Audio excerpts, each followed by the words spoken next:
All right, welcome to The Explainer. Today, we're diving into something pretty wild happening in Japanese politics. It's a new movement that wants to ditch old-school campaign promises and replace them with code. Yeah, you heard that right. They're trying to run a country like an open-source project. So forget about career politicians for a second. Just picture this. What would actually happen if a tech startup, with all its focus on data and disruption and moving fast, what if a company like that decided to run for office? Well, that question, it's not just a what if anymore. Over in Japan, a new player has just stepped into the political ring, and honestly, they look less like a political party and more like something cooked up in Silicon Valley. They're called Team Mirai, which means Team Future. And get this, the founder isn't some lifelong politician. It's Takahiro Anno, a 34-year-old AI engineer and entrepreneur. And that background, it's not just a cool detail. It is the absolute key to understanding what they're trying to do. So what's their big idea? What's the mission here? Well, it's not just about winning a few elections. Nope, they're aiming way higher. They want to completely change the operating system of government itself. Their whole platform is built around this idea of a future-oriented politics. The core belief is pretty simple. Why aren't we using 21st century tools like AI and digital tech to run our governments? They think these tools can make government more efficient, more responsive, and, believe it or not, even more human. And look, this isn't just a bunch of buzzwords. They've got a very specific three-part toolkit they plan to use.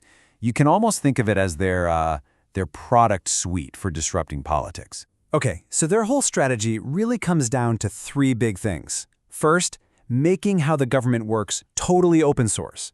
Second, using AI to actually listen to what people are saying. And third, bringing some radical, and I mean radical, transparency to how political money is spent. Let's dig into each one. Okay, so step one is, honestly, it's pretty revolutionary on its own. Team Mirai wants to use public party funds to hire their own in-house team of engineers and researchers. We're talking about 10 people. And their only job, to research policy and build tech solutions for the government. But here's the real kicker.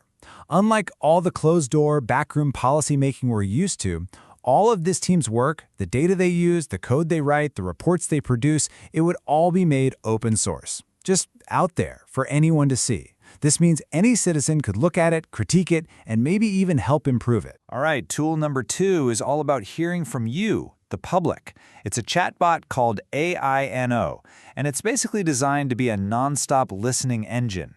It's constantly scanning online chatter and direct conversations to give policymakers a real-time feed of what people are actually worried about, what they're excited about, 24/7. And finally, to clean up the whole money and politics problem, they built a tool called Polymoney. Its purpose is radical financial transparency. It's a live public feed of every single donation, every expense, every contract bid. The whole point is to make dark money impossible by dragging every single transaction out into the daylight for everyone to see. Total accountability. So, as you can probably guess, an approach this different is getting a ton of attention. But with all that hype and hope comes some pretty big hurdles and a healthy dose of skepticism. If you go online, especially where younger people hang out, the excitement is just, you can feel it. You see comments like this one all the time. Supporters who really see Team Mirai as this breath of fresh air, a group that finally seems like they can be trusted with the future. And this chart here, it just perfectly captures the central conflict. You've got political analysts giving them top marks, like excellent, for their vision, for transparency, for getting citizens involved. But then look at those bottom two rows. Their actual ability to pull this off, just possible. And their biggest challenge? A total lack of real-world political experience and influence. That's the big but. This exact tension is what led the media to give their campaign a really catchy nickname. One that just perfectly sums up their startup attitude and, the massive size of their ambition. 1%. That's it. It sounds tiny, right? Almost nothing. But in the startup world, and now maybe in politics, that 1% can be everything. So they're calling it the 1% revolution. And that's such a great metaphor, right? Think about it. It's like a startup that captures just one tiny percent of a massive market.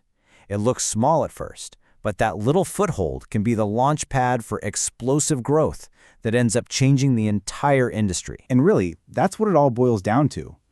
Analysts keep pointing out that, yeah, other parties might talk about these things, but Team Mirai is the very first party to build its entire identity, its whole reason for being, around transparency, citizen participation, and a real digital transformation. And so, that leaves us with the million-dollar question. Is Team Mirai actually showing us a new blueprint for what democracy could look like in the digital age? Or is it just a really cool, fascinating experiment that's destined to stay on the fringe? Only time's going to tell if this political startup can actually pull off its revolution.